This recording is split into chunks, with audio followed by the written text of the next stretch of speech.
Hello, ELA methods, friends.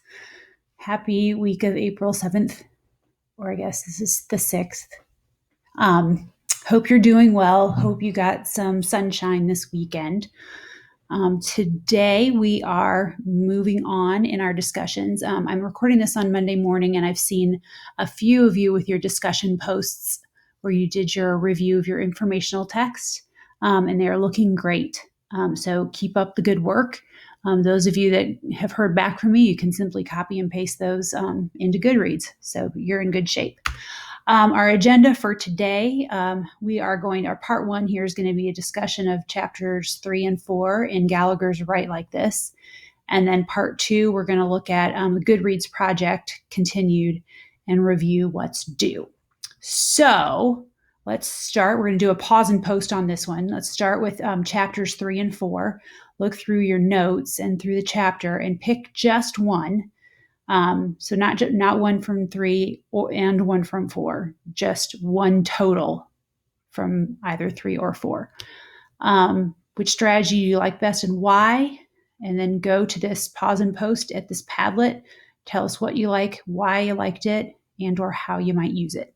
So I will pause as you pause. Welcome back from pausing and posting. I hope that I can't wait to read what you had to say. I think these are fun chapters. Let's start with chapter 3. This one has some really fun inform and explain. Inform and explain doesn't seem to be very fun, but I like the way Gallagher gives us fun ways to attack it. It really can be.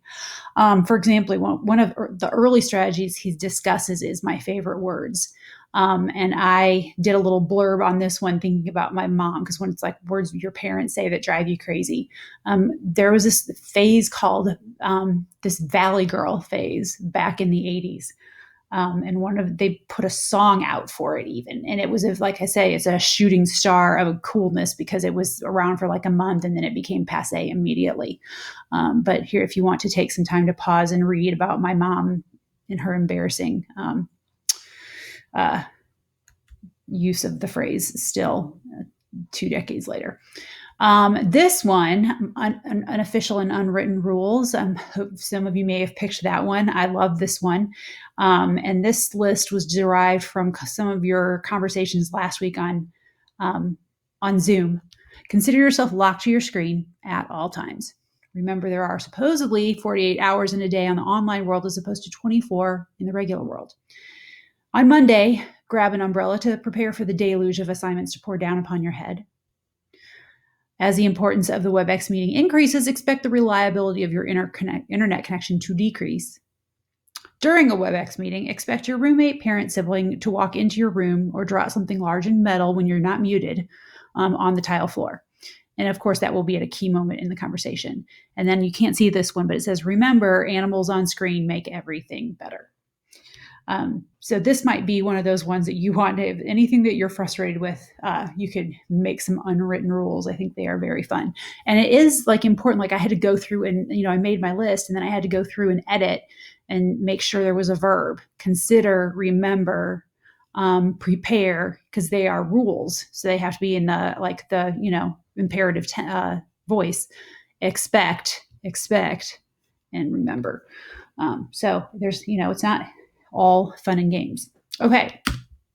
This is A leads to B. If you're interested, you can look at this. This is how kind of the evolution of middle school and how we got here. Going from, it used to just be elementary and high school, and then they changed it to junior high, and then they realized that wasn't helping with the transition enough, and they made it into middle schools with team concepts and interdisciplinary curriculum, and now testing and accountability is pushing some of this good stuff out, and it's kind of going back to the junior high model. But there is, again, the pendulum is switching, and we are leaning more, getting back to the good old days of middle school. All right, so chapter 4, a little bit more meatier chapter with the evaluate and judge. The ratings, if we were in class, this is something we would do. 1 through 5 is so easy and so accessible, and you can have kids working with students who share their same interests. So for you guys, I would have restaurants, books, hair products, and cosmetics, and apps. I would have had you pick one of those.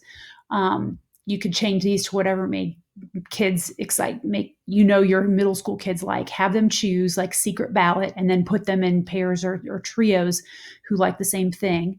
Decide upon your top 2 choices, decide on the criteria for what it makes it good, look for 5 to 8 criteria, and then rate your 2 favorites according to the ratings you've devised, including justifications. There's a model organizer on, I can't see the page there, but I think it was, oh gosh, well, you know where it is, the rating system. If we were in class, we would also do this, some ratings with looking through the breeze online and finding ads about places to live, and then kind of laughing because you have the inside scoop. This is one that we did last year. Vagueness, glittering generality, time crunch were the propagandist techniques used, and we found those on page 104 of your book. And then we had to give an example of those. All-inclusive living, vagueness. The most space at the best price, vagueness and generality. And then roommate situations in full-time homes are filling up quickly, time crunch. What does it say? All-inclusive, but it doesn't tell us what all-inclusive means.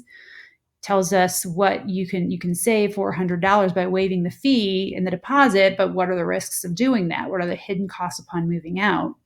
And then the most space at the best price. Well, that doesn't matter if it's cruddy space. So that's something that, again, finding an ad for anything that kids are interested in, and you can even put them in like ad interest groups to do that. That gives you a way to have kids bond while working with this evaluate and judge kind of writing. So we would have done that on our own together.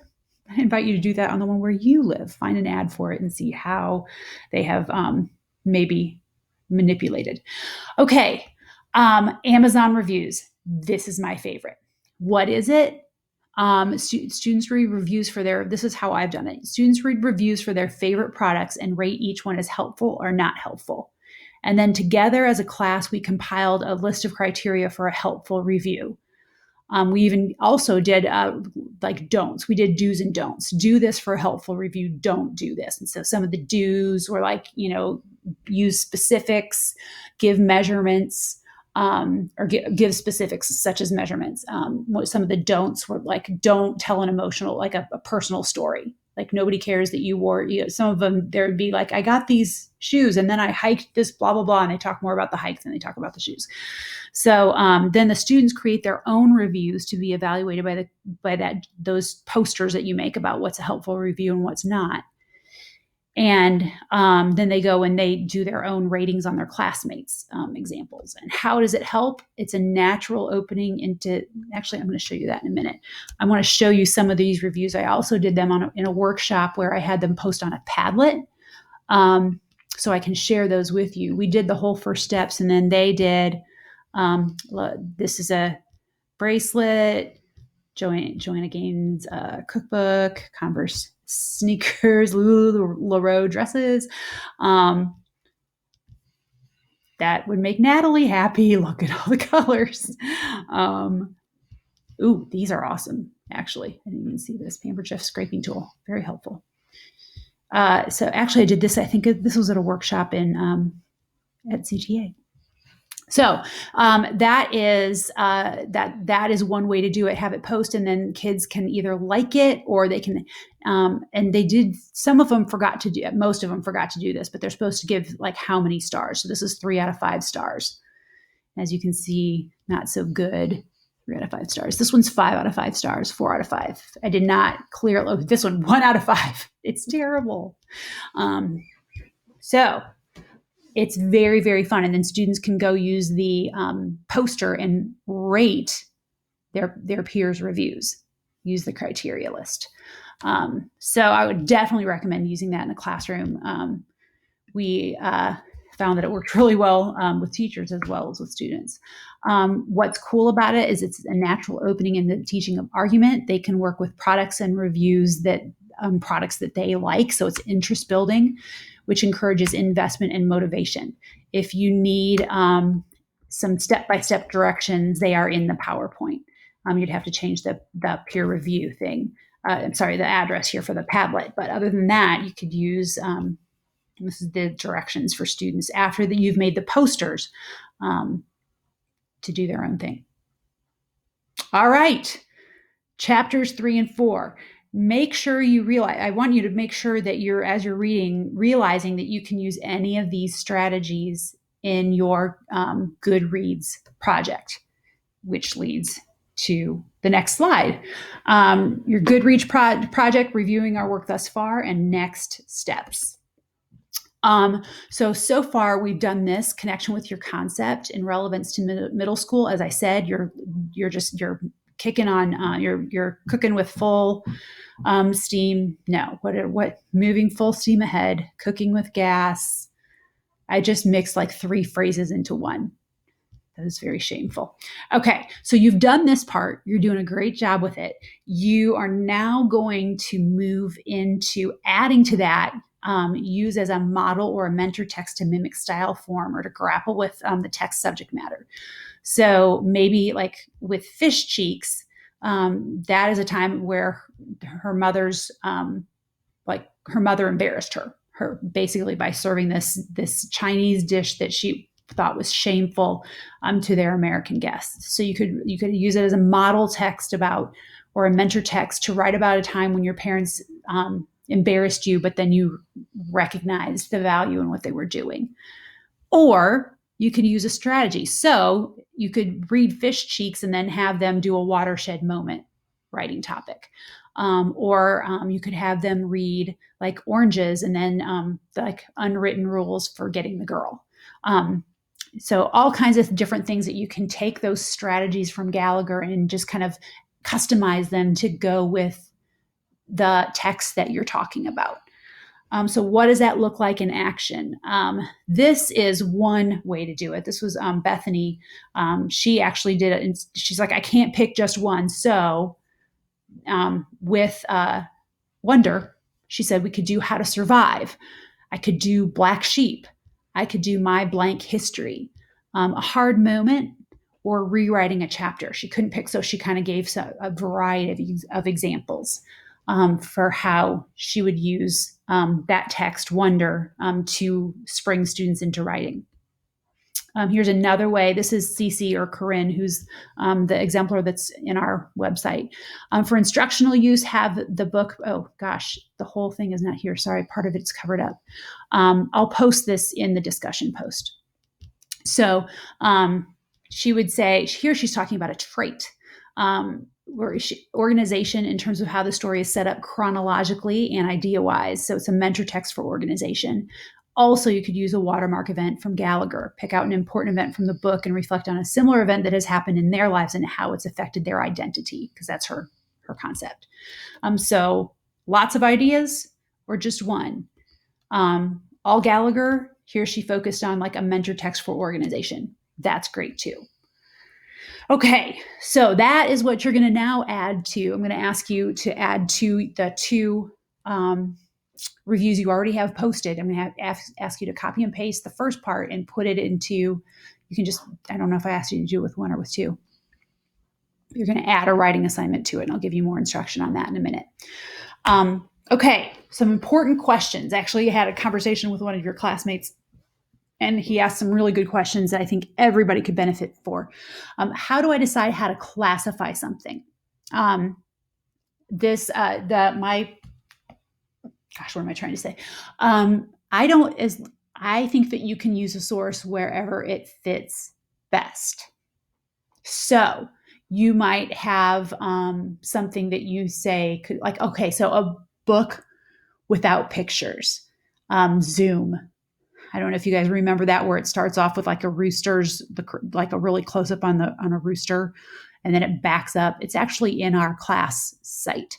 It backs up and it looks like a play set, and then it backs up and it looks like it's in, a guy by a pool, and then it backs up and it looks, so it's basically messing with your perspective, the zooming out and having, it's a book, but there are no pictures on that. You could use that as either a children's book, if we were requiring those, or you could use that as art. Could use that on your like media art shelf instead, wherever you need it the most. So that is what I would say if you're like, gosh, I don't know how to classify this. Like, where do you need it the most? Use it there. Your classmate said, I feel like I'm repeating myself. Is that okay? You might talk about your concept similarly when you're talking about how the text applies to middle school. You might be talking about some very similar needs of middle school kids in several entries or in many entries, talking about their need for connection or their need for relationships. But what's different is how the text addresses that need. So each of your examples will address that need in a different way. So maybe you say students are struggling with relationships in middle school. They need solid relationships. This book shows another character struggling with relationships and how they overcome. Or this book shows what a healthy relationship looks like, and students can emulate that. Or this book is important because it shows different ways to problem solve, and students can pick the way that makes the most sense depending on which character they relate to the most. So same need, but different texts address that need in a different way. I hope that helps. And then can I add a text to Goodreads so that I can use my shells rather than discussions? Yes. Charlie is going to talk us through how to do that when we meet together with Zoom. He hacked the system, so we'll show you how to do that if you're interested. So where are we? We're now in week 12. You have read chapters 3 and 4. We could also put the check here because you're watching the video now. What's due on Thursday? It says augmented discussion posts, add potential writing tasks to 2 posts you already wrote. Text sets are due. Technically, week 12 ends on Friday, so Friday is fine. But Rylan, now I understand what you're talking about. We basically said we're going to move this Thursday to here. So yes, hey, not due until it's actually week 13 before Tuesday class. Rylan, thank you for asking that question. I amend my answer to you. The more you get this done, the easier it's going to be to finish up. But you're doing great. I'm impressed with, I get notifications when you guys add stuff. So I've been seeing a lot of notifications adding up. And I can see your thing. So if you want me to look at anything, please ask me to do so. All right. So that's where we are. We are moving right along. For Thursday, you're going to augment your discussion post, add writing tasks to 2 posts you already wrote. I'm actually going to amend that and say to just 1. And I can give it the okay, and then you can go do that. So just look at discussion board. It will tell you exactly what to do, and then working on that Goodreads site, getting your text sets together. Before our next class, you should have finished your text set, read Gallagher's chapter 5 and 6, which is INB pages 45 and 47, and review your notes on lit circles. That's what you were getting ready for when we first started this whole our online shenanigans, because we're going to bring that back around next week. All right. I look forward to Zooming with you in a few. Glad we have a password on our Zoom because apparently it's been being hacked. We will hope that does not happen to us. Look forward to seeing your little faces. Have a good rest of your day if it's Monday, or see you in a few minutes if it's Tuesday.